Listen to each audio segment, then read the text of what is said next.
भारतीय असंतोषाचे जनक लोकमान्य बाळ गंगाधर टिळकांच्या स्मृती शताब्दीनिमित्त देशभरातून युगपुरुषाला अभिवादन.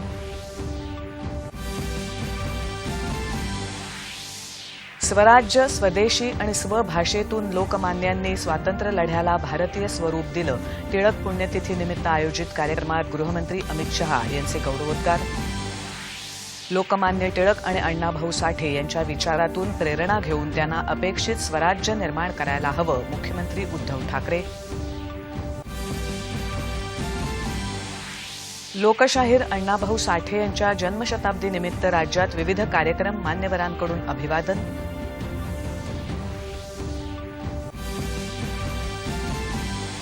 विद्यार्थ्यांसाठीच्या स्मार्ट इंडिया हॅकेथॉन 2020च्या अंतिम फेरीच्या सोहळ्यात पंतप्रधान नरेंद्र मोदी यांचा विद्यार्थ्यांशी संवाद. 12,000 विद्यार्थ्यांचा सहभाग.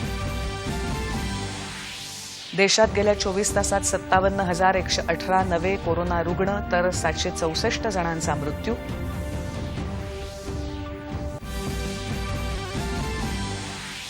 दूध दरवाढ आणि दूध आणि भुकटीला अनुदान द्यावं या मागणीसाठी भाजपासह विविध पक्षांचं राज्यव्यापी आंदोलन. आणि ईद उल जुहा म्हणजेच बकरी ईद देशभरात साजरी. राष्ट्रपती, उपराष्ट्रपती आणि पंतप्रधानांनी दिल्या शुभेच्छा. राज्यातही कोविडचे नियम पाळत ईद साधेपणानं साजरी. नमस्कार. 4:30च्या बातमीपत्रात मी शिबानी जोशी आपलं स्वागत करते. आता पाहूया बातम्या विस्तारानं. लोकमान्य टिळकांच्या 100व्या स्मृतिदिनानिमित्त आज देशभर विविध कार्यक्रमांचं आयोजन करण्यात आलं आहे. नवी दिल्लीत गृहमंत्री अमित शहा यांच्या उपस्थितीत स्वराज्य से आत्मनिर्भर भारत तक या विषयावर आंतरराष्ट्रीय वेबिनार आयोजित करण्यात आला आहे. या वेबिनारमध्ये देशभरातील विविध वक्ते सहभागी झाले आहेत. केंद्रीय गृहमंत्री अमित शहा यांनी वेबिनारचं उद्घाटन करत आपले विचार यावेळी मांडले. लोकमान्य टिळकांचे विचार 100 वर्षांनंतरही प्रासंगिक आहेत. त्यांनी देशाच्या स्वातंत्र्य लढ्याला भारतीय चेहरा दिला. टिळक भारतीय जनमानसाला खऱ्या अर्थानं समजून घेणारे नेते होते. स्वराज्य माझा जन्मसिद्ध अधिकार आहे या महामंत्रानं त्यांनी देशाला कायमस्वरूपी तेज आणि अस्मितेची वाट दाखवली असं अमित शहा यावेळी म्हणाले. लोकमान्य टिळक बहुआयामी व्यक्तिमत्व होतं. एकाच वेळी स्वातंत्र्याच्या संग्रामात पूर्ण झोकून देऊन लढत होते. त्याचवेळी गोहत्येविरोधात आंदोलनही करत होते. वंगभंग चळवळीचं नेतृत्व करतानाच शिवजयंती आणि गणेशोत्सवातून जनजागर करत होते. स्वराज्य आणि स्वदेशीचा प्रचार करत असताना गीतेचा कर्मयोगही त्यांनी उलगडून सांगितला. अशा टिळकांना समजून घ्यायचं असेल तर त्यांच्या विचारांचं गहन अध्ययन करावं लागेल असं अमित शहा म्हणाले. 100 साल समाप्त हो रहे हैं उनकी मृत्यु को, मगर आज भी उनका व्यक्तित्व, उनका काम, उनका विचार और उन्होंने शुरू की हुई परंपरा आज भी इतनी ही रिलेवेंट दिखती है, इतनी ही प्रासंगिक दिखती है जितनी 100 साल पहले थी. यही बताता है कि वो कितने दूरदर्शी नेता थे. भारत को समझने वाला, भारतीय जनमानस को समझने वाला और भारतीय संस्कृति के आधार पर भारत की आजादी की और भारत की विकास की नींव कैसे रखी जा सकती है उसका दिशा देने वाला एक व्यक्तित्व था. टिळकांनी कधीही स्वदेशी आणि स्वभाषा यांची कास सोडली नाही. संस्कृती हा स्वराज्याचा आधार आहे आणि खरा राष्ट्रवाद भूतकाळातल्या गौरवशाली पायावर उभा राहू शकतो हा विचार त्यांनी जगाला दिला. भारतात विखुरलेल्या आणि जातीपातींमध्ये विभागलेल्या समाजाला त्यांनी एकत्र आणलं. सर्व जातीपातींचे पुढारी म्हणून ते लोकप्रिय झाले होते. ईश्वर जर अस्पृश्यता मानत असेल तर अशा ईश्वराला मी मानत नाही असं स्पष्ट मत त्यांनी त्यावेळी व्यक्त केलं होतं. भेदभाव को, अस्पृश्यता को विरोध करना, उसके खिलाफ जागरूकता खड़ी करना, उन्होंने इसके लिए भी बहुत बड़ा काम किया. 1918 में बंबई में दलित जाति के सम्मेलन में तिलक महाराज ने कहा, यदि ईश्वर अस्पृश्यता को सहन करता है तो मैं ऐसे ईश्वर को सहन नहीं करता हूं. ईश्वर के ये स्वरूप को स्वीकारने के लिए मैं तैयार नहीं हूं. 1918 में इस प्रकार की बात करना ये कोई साहसी व्यक्तित्व ही कर सकता है और इसका कमिटमेंट हर मानवी समान है. हर मानवी के अंदर ईश्वर का वास है, इसके प्रति एक अद्भुत कमिटमेंट के बगैर ये वाक्य किसी के मुंह से नहीं निकल सकता है। शिक्षण क्षेत्रातही टिळकांनी मोठं काम केलं. शिक्षण संस्था उभारून त्यातून राष्ट्रीय शिक्षण दिलं. कामगारांच्या चळवळीचं नेतृत्व केलं. पैसा फंड संस्थेच्या माध्यमातून स्वदेशी व्यापाराचा विचार रुजवला. लोकमान्य टिळकांचं कार्य समजून घेण्यासाठी आजच्या पिढीनं त्यांच्या विचारांचं अध्ययन करावं, असं अमित शहा यावेळी म्हणाले. मरण प्रत्येकाच्याच आयुष्यात येतं, मात्र काही लोकांचं कर्तृत्व इतकं अफाट असतं की त्यांचं मरण हे त्यांचं आयुष्यभरासाठीचं स्मरण ठरतं. लोकमान्य हे असेच युगपुरुष होते, असंही अमित शहा यावेळी म्हणाले. भाजपाचे उपाध्यक्ष आणि या वेबिनारचे संयोजक विनय सहस्रबुद्धे यांनी या वेबिनार मागची भूमिका यावेळी मांडली. केंद्र सरकारनं परवाच जाहीर केलेलं नवं शैक्षणिक धोरण लोकमान्य टिळकांच्या राष्ट्रीय शिक्षण या विचाराला अनुसरूनच आहे, असंही ते म्हणाले. आत्मनिर्भर भारत घडवण्यासाठी स्वचं भान येणं आवश्यक आहे, हेच टिळकांच्या विचारांचं सार आहे, असंही सहस्रबुद्धे यावेळी म्हणाले. पंतप्रधान नरेंद्र मोदी यांनी लोकमान्य टिळकांना अभिवादन केलं आहे. त्यांची बुद्धिमत्ता, धैर्य, न्यायाचा विचार आणि स्वराज्याची कल्पना आजही सर्वांना प्रेरणादायी आहे, असं त्यांनी म्हटलं आहे. हमारी ये भारत भूमि बहुरत्ना वसुंधरा है. सामर्थ्यवान मां भारती को समर्पित महापुरुषों ने इस धरती को अपना जीवन आहूत कर दिया, समर्पित कर दिया. एक ऐसे ही महापुरुष हैं लोकमान्य तिलक.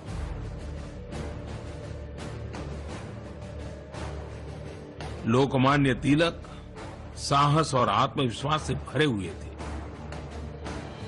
लोकमान्य तिलक जी के प्रयासों से ही सार्वजनिक गणेश उत्सव की परंपरा शुरू हुई. सार्वजनिक गणेश उत्सव परंपरागत श्रद्धा और उत्सव के साथ साथ समाज जागरण, सामूहिकता, लोगों में समरसता और समानता के भाव को आगे बढ़ाने का एक प्रभावी माध्यम बन गया. वैसे समय कोई कालखंड था जब जरूरत थी कि देश अंग्रेजों के खिलाफ लड़ाई के लिए एकजुट हो. इन उत्सवों ने जाति और संप्रदाय की बाधाओं को तोड़ते हुए सभी को एकजुट करने का काम किया. लोकमान्य तिलक ने देशवासियों में आत्मविश्वास जगाया. उन्होंने नारा दिया था, स्वराज हमारा जन्मसिद्ध अधिकार है और हम लेकर के रहेंगे. आज यह कहने का समय है, स्वराज हमारा जन्मसिद्ध अधिकार है और हम उसे लेकर रहेंगे. भारतीय असंतोषाचे जनक आणि आधुनिक भारताचे शिल्पकार लोकमान्य बाळ गंगाधर टिळक यांची आज स्मृती शताब्दी आहे. त्यानिमित्त लोकमान्यांच्या कार्याचा घेतलेला हा वेध.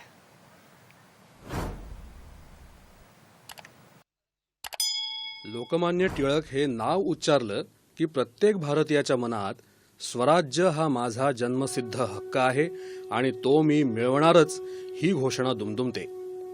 या घोषणेनं देशाच्या स्वातंत्र्य लढ्यात एखाद्या मंत्रासारखं काम केलं. पारतंत्र्यात असलेल्या विशाल जनसमुदायाच्या मनात एक राष्ट्र ही समूह भावना जागी केली. देशाचा स्वाभिमान आणि अस्मिता जिवंत केली.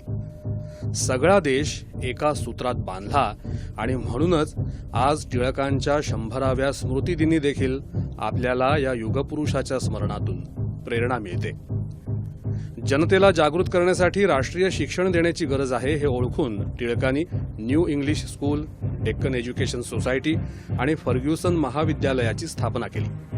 स्वराज्य, स्वदेशी, बहिष्कार आणि राष्ट्रीय शिक्षण ही त्यांच्या राजकारणाची चतुसूत्री होती. अर्ज विनंत्या करून देशाला स्वातंत्र्य मिळणार नाही, त्यासाठी संघर्ष करावा लागेल असा जहाल विचार टिळकांनी जनमानसात रुजवला. या मुद्द्यावरून त्यांचे नेमस्त नेत्यांशी वादही झाले. पण स्वातंत्र्य चळवळीला निर्णायक वळणाकडे नेण्यासाठी हा जहालवाद त्यावेळी आवश्यक होता. काँग्रेसमध्ये जहालवादी मतप्रवाह आणणाऱ्या लाला लजपतराय, बाळ गंगाधर टिळक आणि बिपिनचंद्र पाल या त्रयीला लाल, बाल, पाल अशा नावानं देशभर ओळखलं जाऊ लागलं. याच काळात लोकमान्य टिळक राष्ट्रीय पातळीवर सर्वाधिक लोकप्रिय नेते झाले. अनेक क्रांतिकारकांसाठीही त्यांचे विचार प्रेरणादायी ठरले. राजकारणात प्रवेश करण्यापूर्वी टिळकांनी जनजागृतीसाठी पत्रकारितेचं माध्यम निवडलं होतं. आगरकरांसोबत त्यांनी 1881 साली केसरी आणि मराठा ही वृत्तपत्र सुरू केली. केसरीतून टिळकांनी एकाहून एक सरस असे अग्रलेख लिहिले. टिळकांचे अग्रलेख हा केसरीचा आत्मा होता. आजही त्यांचे अग्रलेख तितकेच लोकप्रिय आहेत. सामान्यांच्या देशभक्तीला आणि असंतोषाला वाचा फोडणारं केसरी हे त्याकाळी जणू एक शस्त्रच बनलं होतं. लोकमान्यांना भारतीय धर्माविषयी आस्था होती. धर्माचं समाजातलं स्थानही त्यांना नीट माहीत होतं. त्याचाच आधार घेत मरगळलेल्या समाजाला एकत्र आणण्यासाठी टिळकांनी शिवजयंती आणि सार्वजनिक गणेशोत्सव हे उत्सव सुरू केले. टिळक एक अभ्यासू तत्वज्ञ आणि संशोधक होते. मंडालेच्या तुरुंगात असताना त्यांनी गीता रहस्य हा मौलिक ग्रंथ लिहिला. ती गीतेची समीक्षा होती. ओरायन या त्यांच्या पुस्तकातून त्यांनी वेदांचा निश्चित काळ कोणता याची गणिती पद्धतीनं मांडणी केली. तर Arctic home in the Vedas या ग्रंथातून त्यांनी आर्यांचं मूळ स्थान कुठलं याचं तर्कशास्त्र मांडलं. लोकमान्यांना लोकसंग्रहाची कला अवगत होती. सर्वांचं, सर्वांसाठी आणि सर्वांच्या प्रयत्नातून मिळालेलं स्वराज्य त्यांना हवं होतं. त्यामुळे त्यांनी आयुष्यभर माणसं जोडली. त्यांच्या सभांना प्रचंड गर्दी होत असे. आयुष्याच्या अखेरपर्यंत कार्यरत असलेल्या टिळकांचं मुंबईतल्या सरदार गृहात 1 ऑगस्ट 1920 रोजी अल्प आजारानं निधन झालं. टिळकांच्या निधनाची बातमी वाऱ्यासारखी देशभरात पसरली आणि संपूर्ण देश दुःखात बुडाला.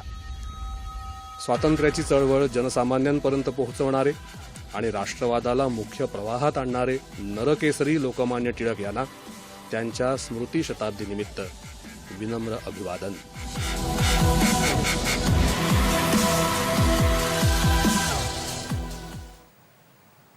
लोकमान्य टिळकांच्या स्मृती शताब्दी वर्षानिमित्त विधान भवन परिसरात लोकमान्य टिळकांच्या पुतळ्याला श्रद्धांजली अर्पण करण्यात आली.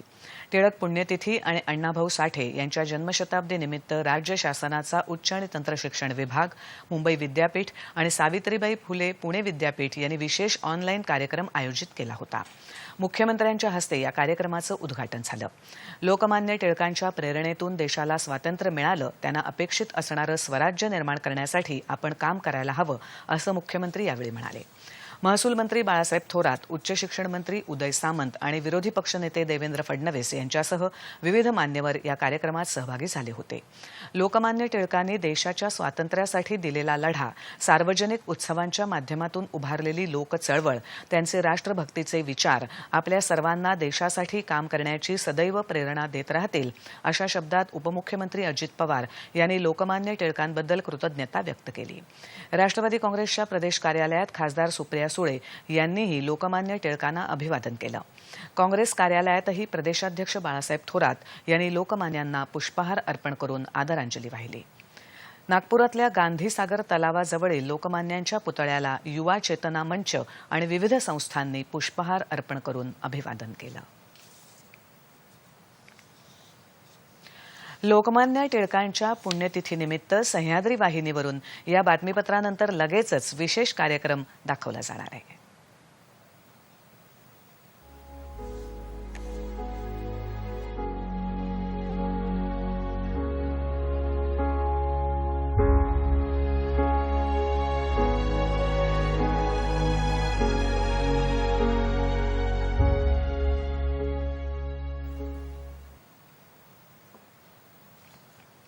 लोककला आणि साहित्याच्या माध्यमातून जनजागृती करणारे आणि लोककलेलाही प्रतिष्ठा मिळवून देणारे लोकशाहीर अण्णाभाऊ साठे यांच्या जन्मशताब्दी वर्षानिमित्त त्यांच्या जीवनकार्याचा घेतलेला हा वेध आता पाहूया. समाज सुधारक, लोकशाहीर आणि वंचितांच्या हक्कांसाठी लढणारे लोकशाहीर अण्णाभाऊ साठे हे केवळ महाराष्ट्रातच नाही तर देशभरात सुपरिचित आहेत. तरुण वयात अण्णाभाऊ साठेंवर साम्यवादी विचारसरणीचा मोठा प्रभाव होता. कॉम्रेड श्रीपाद अमृत डांगे यांच्या साम्यवादी विचारसरणीनं ते प्रभावित झाले. 1944 साली दत्ता गवाणकर आणि अमर शेख या शाहिरांसोबत त्यांनी लाल बावटा कला पथक स्थापन केलं. त्या माध्यमातून त्यांनी ब्रिटिश सरकारच्या अनेक निर्णयांना आव्हान दिलं. देशाला स्वातंत्र्य मिळालं तरीही देशातला पीडित, वंचित समाज उपेक्षितच आहे. त्याला स्वातंत्र्य आणि अधिकार मिळेपर्यंत खरं स्वातंत्र्य मिळणार नाही, असा विचार अण्णाभाऊ साठे यांनी मांडला. भेदाभेद करणाऱ्या हिंदू रूढी आणि अनिष्ट प्रथा परंपरांना त्यांनी कडाडून विरोध केला. सामाजिक आर्थिक जातीय भेदांमुळे वंचित समाजावर होणाऱ्या अन्यायाला त्यांनी वाचा फोडली, ती आपल्या प्रखर साहित्यातून. नंतरच्या काळात डॉक्टर बाबासाहेब आंबेडकरांच्या शिकवणुकीला अनुसरत अण्णाभाऊ साठे समाजातल्या वंचितांच्या उन्नतीच्या कार्याकडे वळले. शाळेचं शिक्षण न मिळालेल्या या संवेदनशील आणि सर्जनशील व्यक्तीला आयुष्याच्या शाळेनं जे धडे दिले त्यातूनच हा सच्चा कलावंत घडला. प्रत्यक्ष अनुभवांच्या मुशीतून त्यांचे शब्द साकारात गेले, अधिक धारदार होत गेले. अण्णाभाऊ साठेंनी कथा, कादंबऱ्या, कविता, नाटक, पटकथा, पोवाडे असं कल्पना आधारित साहित्य लिहिलं असलं तरी त्या अनुभवांचे ते प्रत्यक्षदर्शी होते. वास्तव जग कल्पनेपेक्षाही विलक्षण आणि अद्भुत असतं. त्यातून जे भेदक सत्य सांगितलं जातं ते कोणत्याही संवेदनशील व्यक्तीला आतून हलवून टाकणारं असतं. अण्णाभाऊंनी आपल्या साहित्यातून हीच वास्तवाची धग लोकांपर्यंत पोहोचवली. मराठी भाषेतल्या 35 कादंबऱ्यांचा नजराणाच त्यांनी अर्पण केला. त्यातली फकीरा कादंबरी प्रचंड गाजली. या कादंबरीला 1961 मध्ये राज्य सरकारच्या उत्कृष्ट कादंबरीचा पुरस्कार मिळाला. अण्णाभाऊ साठेंच्या जन्मशताब्दी वर्षानिमित्तानं भारतीय टपाल खात्यानं गेल्या वर्षी त्यांच्या स्मरणार्थ टपाल तिकीट जारी केलं होतं. समाजातल्या नेमक्या व्यथा, लावणी आणि पोवाड्यातून नेमकेपणानं मांडणारे हे शाहीर लोकशाहीर ठरले चिरंतर काळासाठी. साहित्यरत्न अण्णाभाऊ साठे यांच्या जयंतीनिमित्त मुख्यमंत्री उद्धव ठाकरे यांनी त्यांच्या प्रतिमेला पुष्पहार अर्पण करून आज अभिवादन केलं. अण्णाभाऊ हे केवळ कलावंत नव्हते, तर त्यांनी लेखक, कवी, लोकशाहीर म्हणून समाजातल्या विषमतेवर बोट ठेवलं, कष्टकऱ्यांच्या व्यथांना आवाज दिला, असं मुख्यमंत्री म्हणाले. आपल्या पोवाड्यातून त्यांनी संयुक्त महाराष्ट्र चळवळ, गोवा मुक्ती संग्राम मनामनात पोचवला. आपल्या श्रेष्ठ साहित्यकृतीतून मराठी आणि महाराष्ट्राची वैशिष्ट्य जगभरात पोचवली. अण्णाभाऊंचं हे योगदान कित्येक पिढ्यांसाठी प्रेरणादायी असंच आहे, अशा शब्दात मुख्यमंत्र्यांनी आदरांजली वाहिली. उच्च आणि तंत्रशिक्षण विभागानंही मुंबई पुणे विद्यापीठासह मुख्यमंत्र्यांच्या अध्यक्षतेखाली विशेष कार्यक्रम आयोजित केला होता. लोकशाहीर अण्णाभाऊ साठे यांचं हे जन्मशताब्दी वर्ष आहे. दुर्बल, वंचित, उपेक्षित घटकांना साहित्यात स्थान, समाजात मान आणि व्यवहारात न्याय मिळवून देणारे अण्णाभाऊ साठे थोर समाजसुधारक होते. लोककला, लोकसाहित्य, लोकजीवन, पुरोगामी सुधारणावादी विचारांचे ते स्वतंत्र विद्यापीठ होते, अशा शब्दात उपमुख्यमंत्री अजित पवार यांनी त्यांच्याबद्दल कृतज्ञता व्यक्त केली. अण्णाभाऊ साठे यांच्या जयंतीनिमित्त चेंबूरच्या सुमननगर इथल्या त्यांच्या स्मारकस्थळी अनेक मान्यवरांनी त्यांच्या पुतळ्याला पुष्पहार अर्पण करून अभिवादन केलं. काँग्रेसचे प्रदेशाध्यक्ष आणि महसूल मंत्री बाळासाहेब थोरात, सार्वजनिक बांधकाम मंत्री अशोक चव्हाण, शिक्षण मंत्री वर्षा गायकवाड, विधानसभेतले विरोधी पक्षनेते देवेंद्र फडणवीस, विधान परिषदेतले विरोधी पक्षनेते प्रवीण दरेकर, आमदार भाई गिरकर आणि आशिष शेलार या मान्यवरांनी यावेळी अभिवादन केलं. केंद्रीय मंत्री रामदास आठवले यांनीही सुमननगर इथे लोकशाहीरांना अभिवादन केलं.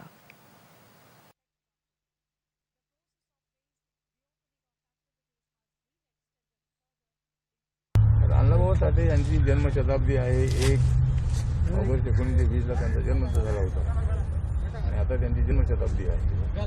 या जन्मशताब्दीच्या निमित्ताने त्यांना भारतरत्न मिळाला पाहिजे, यासाठी माझा प्रयत्न सुरू आहे. लोकशाहीर अण्णाभाऊ साठे यांचं व्यक्तिमत्व संयुक्त महाराष्ट्राच्या चळवळीमध्ये आपल्या सर्वांना उठून दिसतं.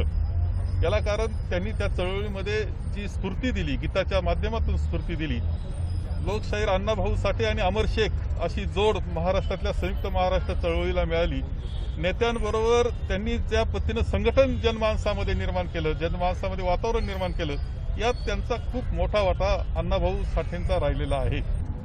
अण्णाभाऊ साठे यांनी केवळ मातंग समाज नव्हे तर जो पीडित, शोषित, उपेक्षित वर्ग आहे त्यांना वर आणण्यासाठी त्या ठिकाणी पोवाड्याच्या माध्यमातून, शायरीच्या माध्यमातून, साहित्याच्या माध्यमातून एक जनआंदोलन उभं केलं. लोकशाहीर अण्णाभाऊ साठे यांच्या जन्मशताब्दी वर्षानिमित्त पुणे शहरातल्या सारसबाग इथल्या त्यांच्या पुतळ्याला महापौर मुरलीधर मोहोळ यांनी पुष्पहार घालून अभिवादन केलं. यावेळी उपमहापौर सरस्वती शेंडगे आणि इतर मान्यवरांनी अभिवादन केलं. नागपुरातल्या दीक्षाभूमी चौक इथेही अण्णाभाऊ साठे यांच्या पुतळ्याला विधानसभा अध्यक्ष नाना पटोले यांनी पुष्पहार अर्पण करून अभिवादन केलं. पशुसंवर्धन आणि दुग्धविकास मंत्री सुनील केदार, जिल्ह्याचे पालकमंत्री डॉक्टर नितीन राऊत, आमदार विकास ठाकरे यांनीही अण्णाभाऊ साठे यांना पुष्पहार अर्पण करत अभिवादन केलं. विद्यार्थ्यांसाठीच्या स्मार्ट इंडिया हॅकॅथॉन 2020चा अंतिम फेरी सोहळा होत असून पंतप्रधान नरेंद्र मोदी व्हिडिओ कॉन्फरन्सिंगच्या माध्यमातून विद्यार्थ्यांशी संवाद साधत आहेत. स्मार्ट इंडिया हॅकॅथॉन देशभरातल्या विद्यार्थ्यांसाठीचं जगातलं सर्वात मोठं व्यासपीठ आहे. विद्यार्थ्यांमधल्या विविध कल्पना प्रत्यक्षात साकार करण्यासाठी या उपक्रमाचा अतिशय उपयोग झाला आहे. 2017 पासून स्मार्ट इंडिया हॅकॅथॉन आयोजित करण्यात येत आहे. पहिल्या वर्षी 42,000 विद्यार्थ्यांनी यामध्ये भाग घेतला होता, तर गेल्या वर्षी 2 लाख विद्यार्थ्यांनी या हॅकॅथॉनमध्ये भाग घेतला होता. 2020च्या हॅकॅथॉनच्या पहिल्या फेरीत 4.5 लाखाहून अधिक विद्यार्थी सहभागी झाले होते. यंदाच्या हॅकॅथॉनमध्ये 12,000 पेक्षा जास्त विद्यार्थ्यांनी सहभाग घेतला असून 37 सरकारी खात्यांमधल्या विविध समस्या सोडवण्यासाठी तंत्रज्ञानाच्या आधारावर काही उपाय सुचवले आहेत. अशा 243 समस्यांवर डिजिटल उपाय शोधले आहेत.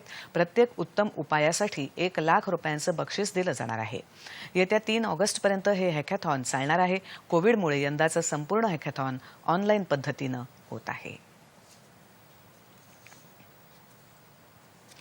देशात गेल्या 24 तासात 57,118 नवे कोरोना रुग्ण आढळले आहेत. यामुळे एकूण कोरोना बाधितांची संख्या आता 16,95,988 इतकी झाली आहे. उपचार घेत असलेल्या सक्रिय रुग्णांची संख्या 5,65,103 इतकी आहे, तर 10,94,374 रुग्ण कोरोनामुक्त झाले आहेत. गेल्या 24 तासात 764 जणांचा आजारामुळे मृत्यू झाला असून एकूण 36,511 जणांचा आतापर्यंत कोविडमुळे मृत्यू झाला, अशी माहिती आरोग्य मंत्रालयानं दिली आहे. राज्यात काल रात्रीपर्यंत 7,543 रुग्ण बरे होऊन घरी परतले. त्यामुळे आतापर्यंत बरे झालेल्या रुग्णांची एकूण संख्या 2,56,158 झाली आहे. रुग्ण बरे होण्याचं प्रमाण 60.68% इतकं झालं आहे. काल 10,320 नव्या कोरोनाबाधित रुग्णांची नोंद झाली असून राज्यातल्या कोरोनाबाधितांची एकूण संख्या 4,22,118 झाली आहे. त्यापैकी 1,50,662 रुग्णांवर सध्या उपचार सुरू आहेत, अशी माहिती आरोग्यमंत्री राजेश टोपे यांनी काल दिली. काल 265 कोरोनाबाधित रुग्णांच्या मृत्यूची नोंद झाली. राज्यातला मृत्यूदर आता 3.55% इतका झाला आहे. राज्यात सध्या 8,99,557 लोक गृह विलगीकरणात तर 39,535 लोक संस्थात्मक विलगीकरणामध्ये आहेत. दूध दरवाढीसाठी राज्यात आज अनेक ठिकाणी दूध आंदोलन सुरू आहे. दूध दरवाढीच्या मागणीसाठी भाजपाच्या वतीनं पुण्यात मावळ तालुक्यात आंदोलन करण्यात आलं. या आंदोलनामध्ये सहभागी होण्यासाठी भाजपाचे प्रदेशाध्यक्ष चंद्रकांत पाटील यांच्या नेतृत्वाखाली आंदोलन करण्यात आलं. रयत क्रांती संघटनेनं सांगली जिल्ह्यात काल रात्रीपासून दूध आंदोलन सुरू केलं असून दुधाचे टँकर रस्त्यावर ओतून दुधाची नासाडी केली. औरंगाबाद जिल्ह्यातही शेतकऱ्यांनी दूध वाटप बंद करत आंदोलन सुरू केलं आहे.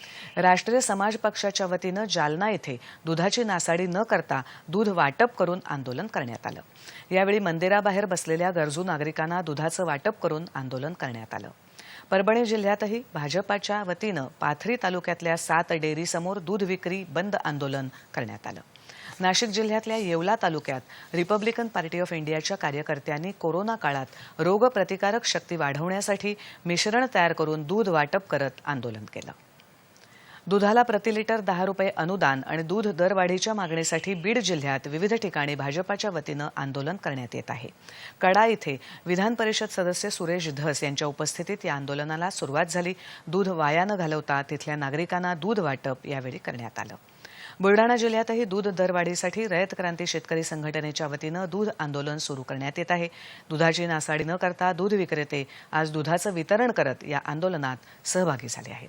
अमरावतीमध्येही भाजपा आणि किसान मोर्चाच्या कार्यकर्त्यांनी माजी कृषी मंत्री डॉ. अनिल बोंडे यांच्या नेतृत्वाखाली अमरावती नागपूर राष्ट्रीय महामार्गावर दुधाच्या गाड्या अडवून सरकारविरोधी घोषणा देत आंदोलन केलं. अभिनेता सुशांत सिंग राजपूत मृत्यू प्रकरणी सक्तवसुली संचालनालयानं काल अभिनेत्री रिया चक्रवर्ती विरुद्ध प्रथम माहिती अहवाल म्हणजे FIR दाखल केला आहे. रिया चक्रवर्ती आणि तिच्या नातेवाईकांनी सुशांत सिंग राजपूतच्या खात्यातून 15 कोटी रुपये अवैधरित्या काढल्याची तक्रार सुशांत सिंगच्या वडिलांनी पाटण्यातल्या पोलीस ठाण्यात दाखल केली आहे. दरम्यान अभिनेता सुशांत सिंग राजपूतच्या मृत्यूचा तपास CBIकडे द्यावा अशी लोकभावना आहे. त्यामुळे राज्य सरकारनं हा तपास CBIकडे द्यायला हवा असं विरोधी पक्षनेते देवेंद्र फडणवीस यांनी म्हटलं आहे.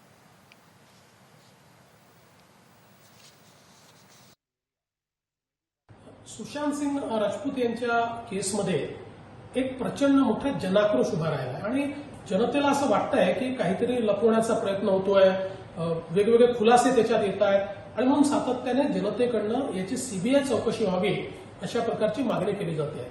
परंतु सरकारच्या वतीनं सीबीआय चौकशीला नकार देण्यात येतोय. ईडीने या संदर्भातला ECIR नोंदवावा आणि ईडीने तपास करावा अशा प्रकारची मागणी मी केली आहे. सुशांत सिंग राजपूत प्रकरणाचा तपास करायला मुंबई पोलीस सक्षम आहेत असं मुख्यमंत्री उद्धव ठाकरे यांनी म्हटलं आहे.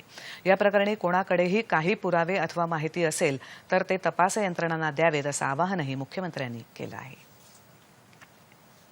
आत्ताच हाती आलेल्या बातमीनुसार राज्यसभा खासदार आणि समाजवादी पार्टीचे माजी नेते अमर सिंग यांचं दीर्घ आजारानं निधन झालं. ते 65 वर्षांचे होते. गेल्या काही दिवसापासून त्यांच्यावर सिंगापूर इथे उपचार सुरू होते. समाजवादी नेते मुलायम सिंग यांच्यासोबत त्यांनी राजकीय कारकीर्द सुरू केली होती. यादव यांच्या मुख्यमंत्रीपदाच्या काळात उत्तर प्रदेश आणि केंद्रातही अमर सिंग यांची महत्वाची भूमिका होती. मात्र अखिलेश यादव यांच्याशी मतभेद झाल्यानंतर 2010 साली त्यांनी समाजवादी पार्टी सोडली होती. देशभरात आज ईद उल जुहा उत्साहात साजरी होत आहे. सामाजिक बांधिलकी जपत परस्परांमध्ये प्रेम वाढवणं हा या सणामागचा उद्देश. अल्लानं सांगितलेला मार्ग अनुसरला तर कोणत्याही संकटाचा सहजरित्या सामना करू शकतो असा संकल्प यानिमित्त केला जातो. देशासह राज्यात विविध मशिदींमध्ये मुस्लिम बांधवांकडून नमाज अदा केली जात आहे. राष्ट्रपती रामनाथ कोविंद, उपराष्ट्रपती व्यंकय्या नायडू आणि पंतप्रधान नरेंद्र मोदी यांनी देशवासियांना बकरी ईदच्या शुभेच्छा दिल्या आहेत. ईद उल अदा हा बलिदानाची भावना जागृत करणारा सण आहे. या सणामुळे देशात सौहार्दाचं वातावरण निर्माण हो असं पंतप्रधानांनी आपल्या शुभेच्छा संदेशात म्हटलं आहे. मुख्यमंत्री उद्धव ठाकरे आणि उपमुख्यमंत्री अजित पवार यांनीही ईदच्या शुभेच्छा दिल्या आहेत. मुस्लिम बांधवांनी कोरोनाचं संकट लक्षात घेऊन घरीच नमाज अदा करावी आणि शारीरिक अंतराचे नियम पाळावेत असं आवाहन त्यांनी केलं आहे. पुण्यात मुस्लिम सत्यशोधक मंडळ आणि समविचारी संघटनांनी बकरी ईद निमित्त रक्तदान आणि प्लाझ्मा दान केलं. मुस्लिम सत्यशोधक मंडळ गेल्या 10 वर्षापासून रक्तदान शिबिर आयोजित करत आहे अशी माहिती अध्यक्ष डॉक्टर शमशुद्दीन तांबोळी यांनी दिली. रक्त जमिनीवर सांडण्यापेक्षा त्याचा योग्य वापर केला जावा असं मत त्यांनी यावेळी व्यक्त केलं. मालेगाव शहरात सर्व मुस्लिम बांधवांनी घरीच नमाज अदा करत ईद साजरी केली. नागपुरातही मुस्लिम बांधवांनी घरीच नमाज अदा केली. घरच्या सर्व सदस्यांनी एकत्र येत नमाज पठण केलं. आणि आता ठळक बातम्या पुन्हा एकदा. गृहमंत्री अमित शहा यांचे गौरवोद्गार. लोकमान्य टिळक आणि अण्णाभाऊ साठे यांच्या विचारातून प्रेरणा घेऊन त्यांना अपेक्षित स्वराज्य निर्माण करायला हवं, मुख्यमंत्री उद्धव ठाकरे. लोकशाहीर अण्णाभाऊ साठे यांच्या जन्मशताब्दीनिमित्त राज्यात विविध कार्यक्रम, मान्यवरांकडून अभिवादन.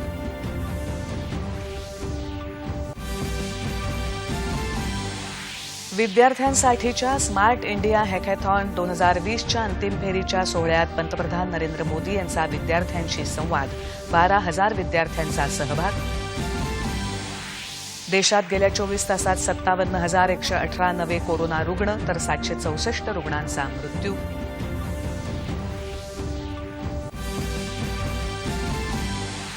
दूध दरवाढ आणि दूध आणि भुकटीला अनुदान द्यावं या मागणीसाठी भाजपासह विविध पक्षांचं राज्यव्यापी आंदोलन.